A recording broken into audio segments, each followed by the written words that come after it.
दोस्तों नमस्कार, मैं Mukesh Joshi Indian institute of excellence से आप सभी का हार्दिक स्वागत करता हूं मेरे यूट्यूब चैनल के ऊपर। मैं पिछले 6 साल से हर सोमवार को लगातार एक वीडियो लेके आपके बीच में उपस्थित होता हूं। मेरी पिछली वीडियो जो थी जिसमें मैंने गिरीश जी को आपके बीच में लाया, 64 ईयर के सीओटी परफॉर्मर आपके बीच में उपस्थित हुए थे। आज अभी मैं फिलहाल दोस्तों पुणे में हूं, एडवांस कोर्स यहाँ पर हमारा चल रहा है। हमारे एडवांस कोर्स में हमारे 10 साल पुराने एक बहुत प्यारे पार्टिसिपेंट अनिकेत वैद्य जी आए हुए हैं। वो जब मेरे से बात कर रहे थे मुझे ऐसा लगा कि उनकी स्टोरी जो है काफी प्रेरणादायी स्टोरी है, वो आपको डेफिनेटली सपोर्ट करेगी, आपके लाइफ में कुछ ना कुछ परिवर्तन जरूर लाएगी। तो अनिकेत वैद्य अपने बारे में बताएंगे। अगर मैं कहूं उनके बारे में कि पिछले 10 सालों में उन्होंने मोर देन 32 एमडीआरटीज किए। पिछले साल का अगर उनका परफॉर्मेंस देखे तो 4 एमडीआरटी कर चुके और इस साल में पक्का वादा है कि वो टीओटी जरूर करने वाले हैं। सो दोस्तों, ओवर टू अनिकेत वैद्य जी। अनिकेत, मैं आपको यह सवाल करना चाहूंगा कि आप इंश्योरेंस इंडस्ट्री में आए, उसके पहले आप क्या कर रहे थे, वहां आप कितना कमा रहे थे, और उसके बाद में फिर एजेंसी में कैसे फुल टाइम हुए, किस तरह से फुल टाइम हुए, तो थोड़ा आपके बारे में हमारे दर्शकों को बताइए। जरूर सर, नमस्ते दोस्तों, मेरा नाम अनिकेत है और मैं पूना चिंचोड़ ब्रांच से बिलोंग करता हूँ। जैसे सर ने कहा कि लाइफ इंश्योरेंस इंडस्ट्रीज में आने के पहले मैं एक बहुत ही छोटी कंपनी में as a quality worker ISO audit करके क्वालिटी का हेड करके काम कर रहा था। और पिछले 10 साल मैंने सर्विस किया, जॉब किया, और वहाँ लगभग सैलरी मुझे दोस्तों मैक्सिमम मेरा लास्ट सैलरी था 12,000 रुपया जब मैंने वो जॉब छोड़ दी। और उसके बाद जब मैं LIC में आया तो LIC एजेंसी मुझे मिल गया, हमारे जो गुरु है डेवलपमेंट ऑफिसर, उनकी दुआ से। और उन्हीं के वजह से जब मैंने उनको सवाल किया, सर एजेंसी तो मिल गया है लेकिन आगे बढ़ने का रास्ता क्या है, तो उन्होंने मुझे दिखा दिया IOE का रास्ता। मतलब ये IOE जो है साक्षात इस इंडस्ट्री में जो एजेंट लोग काम कर रहे उनके लिए भगवान का मंदिर है। और मैं तो कहता हूँ हर किसी ने यहाँ पे आना बहुत ज़रूरी है, क्योंकि देखो दोस्तों, मैं आज 12,000 रुपये सैलरी पे काम करने वाला था, आज मेरी इनकम लगभग महीने की 4 से 5 लाख रुपया हो चुकी है। और आपको लगता है कि 10 साल की सर्विस में आप कोई भी प्रोफेशन में काम करोगे तो इतना गुना सैलरी बढ़ के आपको मिलेगा क्या? तो मैंने ये पहचान लिया, IOE के साथ जुड़ गया। मुकेश जोशी सर मेरे गुरु है, मेरे रोल मॉडल है, और मैं उन्हें फॉलो करता हूँ। हर एक मंडे का उनका वीडियो मैं देखता हूँ, तो मैं उनके लिए भी बहुत धन्यवाद कहना चाहता हूँ। आज उन्होंने मुझे यहाँ पे बुलाया और मुझे मेरा लाइफ स्टोरी आपके साथ शेयरिंग करने के लिए एक मौका दिया। तो आप भी ये स्टोरी सुन के शायद प्रेरित हो जाएंगे, ये आशा करता हूँ। और एक 2 मिनट में मेरा लाइफ शेयरिंग जो LIC के करियर में हो चुका है आज मैं आपके सामने शेयर करूँगा। तो दोस्तों, पिछले 10 साल से मैं इस एजेंसी में आया हूँ, और एजेंसी के आने के बाद लगातार पहले साल से ही मेरा MDRT बनना शुरू हो गया, because of the basic course of IOE जो मैंने पहले साल ही एजेंसी में आने के बाद स्टार्ट किया। उसका रीज़न था कि मेरे पास नेटवर्क नहीं था, मैं जॉब में था, और किसको मिलना है, क्या मिलना है, एजेंसी सर ने दे दिया। अनिकेत जी, आपने एक मतलब एक बैकग्राउंड के तौर पे मैं पूछना चाहूंगा, बोला आपका जो फैमिली बैकग्राउंड है वो किस तरह का रहा है, तो थोड़ा उसके बारे में अगर थोड़ा, क्योंकि क्या है ना, लोगों को अभी हम लोग क्या है सूट बूट पहन के बैठते हैं ना, तो लोगों को लगता है ये बड़े खानदान से आते होंगे और इनके पास बड़े बड़े काम मिलते होंगे, बहुत बहुत बहुत पैसे वाले लोगों को जान पहचानते होंगे। तो इसलिए मैं पूछना चाहता हूँ कि आप किस बैकग्राउंड से आप आ रहे थे। जनरली मेरा बैकग्राउंड बहुत ही मतलब गरीब घराने से है। मेरे पिताजी रिक्शा ड्राइवर थे और मैं अकेला घर में ऐसा था जो ज़्यादा पढ़ा लिखा नहीं, बट सपने बहुत बड़े थे। मेरी दोनों सिस्टर बहुत पढ़ी लिखी है, IT सेंटर में है, एक सऊदी में है, एक इन्फोसिस में काम करती है पुणे में, और दोनों अच्छे पढ़ लिख के अच्छे जॉब पे लग गए। तो चिंता मेरी थी पिताजी को, और मैं क्या करूँगा। तो मेरा जो सैलरी था बहुत ही कम था। मेरे पिताजी रिक्शा ड्राइवर होने के कारण मुझे आगे पढ़ा नहीं पाए। मुझे सीखना था, कॉलेज जाना था, लेकिन पढ़ाई में कम होने के कारण पिताजी ने मुझे ITI में भेज दिया। और मुझे एक आईटीआई होने के बाद जो रिक्वायर सैलरी थी वो मुझे पसंद नहीं आ रही थी, और हमेशा मैं सोच रहा था कि लाइफ में आगे कैसे बढ़ा जाए और उसके लिए क्या करना पड़ेगा। तो मैं नेटवर्क मार्केटिंग में ऑलरेडी इंटरेस्टेड था, बट मुझे ऐसा प्लेटफॉर्म नहीं मिल रहा था जहाँ ट्रस्ट भी बने और पैसा भी बने, और वो प्लेटफॉर्म मुझे वहाँ पे मिला LIC के रूप में। और LIC के रूप में जब ये प्लेटफॉर्म मिला तो उसको गोल्डन अपॉर्चुनिटी आप बोल सकते हैं, और उसको मैंने मेरे लाइफ में एज अ करियर करके चेंज कर दिया। तो एक LIC के रूप में मेरे लाइफ में एक गोल्डन अपॉर्चुनिटी आ गई। लेकिन वो एजेंसी लेने के बाद जैसे मैंने कहा कि क्या करना है, कहाँ जाना है, किसको मिलना है, किस हिसाब से काम करना है और किस एटीट्यूड से काम करना है, ये सब सीखने के लिए भी एक प्लेटफॉर्म होना बहुत ज़रूरी है। अगर वो प्लेटफॉर्म नहीं होगा तो आप सिर्फ एजेंसी लेके आगे नहीं बढ़ सकते। तो मेरा बैकग्राउंड बहुत ही पुअर है दोस्तों, मेरे कोई बड़े लोग नहीं है, मेरा कोई बड़ा नेटवर्क नहीं है और मेरे कोई बड़े कॉन्टैक्ट्स भी नहीं है। बट जो यहाँ प्लेटफॉर्म में मैं सीख गया IOE के बेसिक कोर्स में, उसको मैंने फॉलो करने के बाद तब से लेके आज तक मेरे कमीशन में कभी भी कटौती नहीं हो गई या कम हो गया, ऐसे नहीं। हर साल में जो पिछले साल करता हूँ उससे ज़्यादा करता हूँ। और वो अगर नहीं होता है तो कहीं ना कहीं मेरा एजुकेशन या कहीं ना कहीं मेरा प्लेटफॉर्म मिस हो रहा है, ऐसे मुझे लगता है। फिर मैं वापस IOE से जुड़ जाता हूँ। तो दोस्तों आज मैं यहाँ पे आया हूँ, मेरा शायद ये तीसरा एडवांस कोर्स है। बेसिक मैंने 3 बार कर चुका हूँ। कॉर्पोरेट में भी मैंने ऑलरेडी ऑनलाइन सेशन था, जब कोविड चल रहा था तभी मैंने किया, बट अभी कॉर्पोरेट मुझे ऑफलाइन में भी करना है। तो यहाँ आने के बाद पता चला कि एजेंसी में कैसे काम करना है, क्या करना है और किस हिसाब से अपने को आगे बढ़ना है। तो मैंने चालू किया, IOE में आया, मुकेश जोशी सर है अपने, उनसे मिला और उन्होंने जो जो बेसिक कोर्स में बताया सब मैंने फॉलो किया। आपको यकीन नहीं आएगा, सर का दृष्टि करके एक पुस्तक है, मेरा फेवरेट है और मैं उसे आज भी फॉलो करता हूँ। लगभग 50 से 52 स्टोरीज सर ने लिखी है। मेरे हर एक प्रेजेंटेशन में मैं हर एक स्टोरी का यूज करता हूँ, तभी जाके पार्टी कन्विंस हो जाती। क्या होता है दोस्तों, प्लान प्रेजेंटेशन से तो लोगों को आंकड़े पता चलते हैं, लेकिन स्टोरी में से वो रियल फैक्ट फाइंडिंग में जाते हैं कि नहीं ये जरूरी है। तो वो भी मैंने वहाँ पे सीखा। सर का स्टेज क्रिएशन का सीडी मैंने 3 बार 4 बार, मतलब जब मैं गाड़ी में चलता था तभी सीडी का सिस्टम था, अभी तो सीडी नहीं है, तो लगा के मैं सुनता रहता था और वहाँ से फिर मुझे कुछ आइडिया मिलती थी, कुछ ऑब्जेक्शन आते थे तो मैं उसको अच्छी तरह से हैंडल कर पाता था। तो ये यहाँ आने का फ़ायदा है। और यहाँ आने की वजह से आज मुझे पता चल रहा है कि जो लड़का 10,000 कर सकता है, मतलब हम बोलते हैं ना लोहे को सोना बनाना, ये हर एक की चीज़ में ना खासियत नहीं रहता है, लेकिन मैं आपको गारंटी दे सकता हूँ अगर लोहा भी यहाँ पे आके सोना बन सकता है, ऐसा एजुकेशन, ऐसा ज्ञान IOE इंस्टीट्यूट में है। और हर एक लीडर यहाँ बहुत नॉलेज से भरा हुआ है, सिर्फ आपको उनके साथ जुड़ने की ज़रूरत है। तो ये आपके सामने जो मैं बैठा हूँ ये कोई सपना नहीं है या कोई ये नहीं है, आप कभी भी आके मुझे मिल सकते हैं। ये रियल फैक्ट है कि जो मैं यहाँ पे आज बैठा हूँ 10,000 से लेके 5 लाख के इनकम तक। आज मेरा टारगेट है इस साल TOT, इसलिए सर को मिलने आया हूँ। ऑलरेडी एक MDRT इस साल का डिक्लेयर हो चुका है, 31 मार्च को शायद दूसरा होने की संभावना है, कोशिश चल रहा है।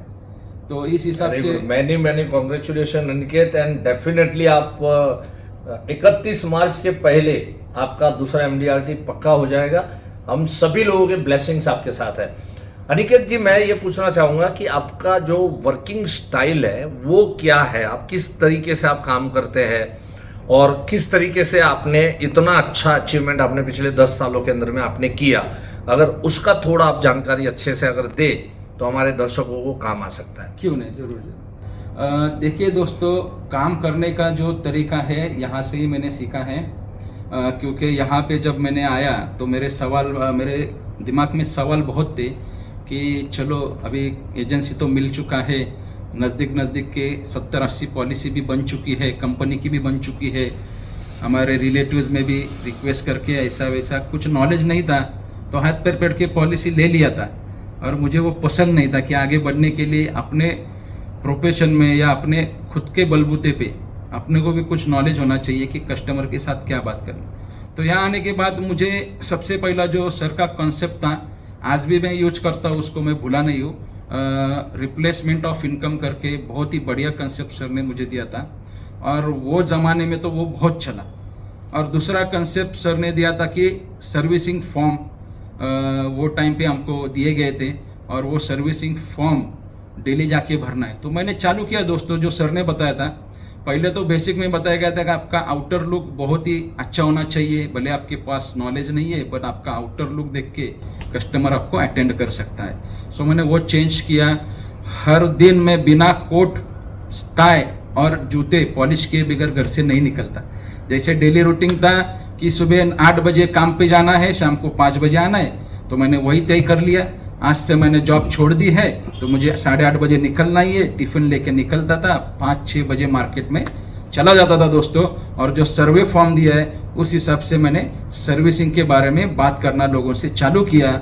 और वहाँ से फिर धीरे धीरे मुझे पता चला, रोज 15-20 लोगों को जब मैं मिलता हूँ तो उसमें से कुछ ना कुछ निकल के आ रहा है। किसी का सर्विसिंग आ रहा है, किसी को रिक्वायरमेंट है, कोई अपना राह देख रहा है कि कोई LIC एजेंट आए और मुझे मिले। तो ऐसे भी लोग मुझे मिले। तो वहाँ से मेरा कोल्ड कैनवसिंग का जो सबसे बड़ा डर था वो मेरा निकल गया कि अनजान लोगों को कैसा मिले। और सबसे बड़ा स्ट्रेंथ अपने बिजनेस का वही है कोल्ड कैनवसिंग। अगर आप उसमें मास्टर बनना चाहते हो तो आपको यहाँ आके सीखना पड़ेगा। जो मैंने सीखा उसको मैंने इम्प्लीमेंट किया, और मेरा कॉन्फिडेंस लेवल धीरे धीरे लोगों बढ़ता गया। वही कंसेप्ट में एक सर ने मुझे मनी बैक प्लान के बारे में भी बताया था, दूसरा HLV के बारे में भी बताया था।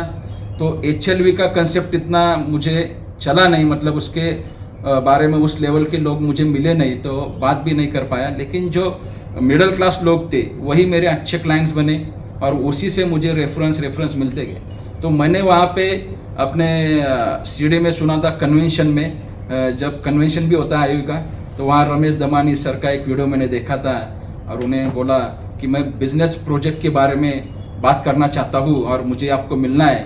और ये बिजनेस प्रोजेक्ट सिर्फ मैं 50 लाख एंड अबो की पॉलिसी के लिए आता हूँ, उसके नीचे में नहीं आता।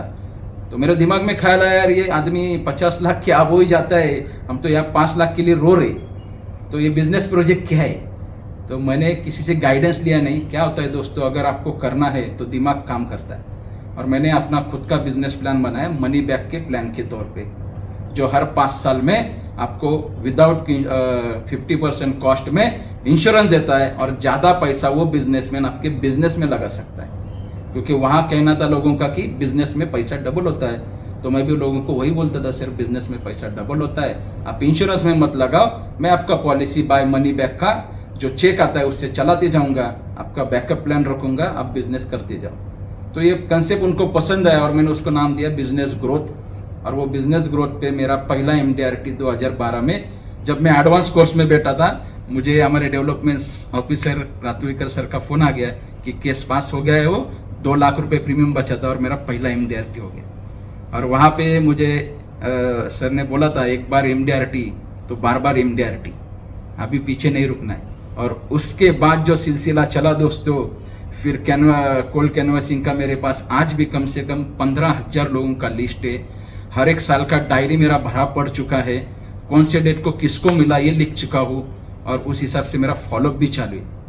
हाँ। बहुत बहुत अनिकेत, अभी आपने जो बताया एक्चुअली मुझे भी मालूम नहीं था, क्योंकि 32 प्रोजेक्ट्स है एडवांस कोर्स में। तो personally I was not knowing कि आप कौन से प्रोजेक्ट पे आप बहुत अच्छा काम कर रहे हैं। और जो अभी अनिकेत जी ने यहाँ पर बताया कि कोल्ड कैनवासिंग का जो प्रोजेक्ट है, तो फॉर्चुनेटली दोस्तों इस एडवांस कोर्स में आज यही टॉपिक चला यहाँ पर कोल्ड कैनवासिंग का।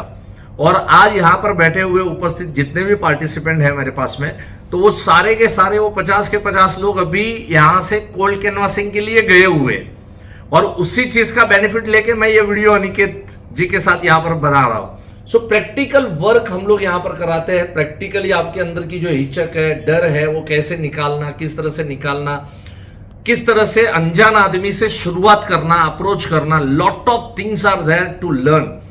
दोस्तों मैं ये कहूंगा कि सिर्फ और सिर्फ YouTube के ऊपर जो वीडियोस आते हैं ये तो इंपॉर्टेंट है, इसको मैं अनेकों बार कह चुका हूं कि ये जो YouTube पे जो वीडियोस है वो लाइब्रेरी है।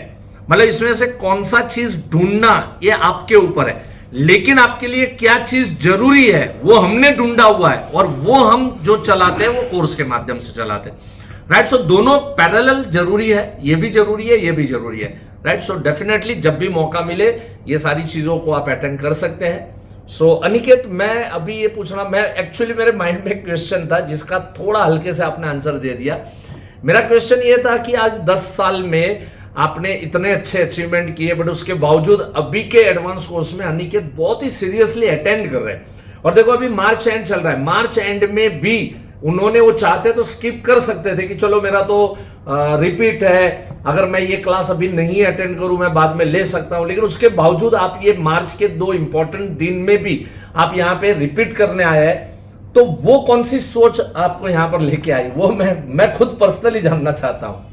जब मुकेश जोशी सर को देखता हूँ तो और उनके पास से जो आइडियाज मिलती है ना, और जो कुछ भी एक चीज रहती है जो क्लिक कर जाती है, जैसे कि अभी सर ने जस्ट बता दिया कि पेंशन प्लान का 4 ही क्वेश्चन उन्होंने पूछा है, सिंपल और एकदम सोबर है कि ज़्यादा सामने वालों को भी हेरिटेज ना हो और अपने को भी ज़्यादा तकलीफ ना हो, लेकिन वो क्वेश्चंस ऐसे कि अगर उसको मैं पूछूंगा तो मुझे गारंटी है अगर मैं 20 लोगों को मिलूंगा तो 10 लोग मुझे अपॉइंटमेंट देंगे।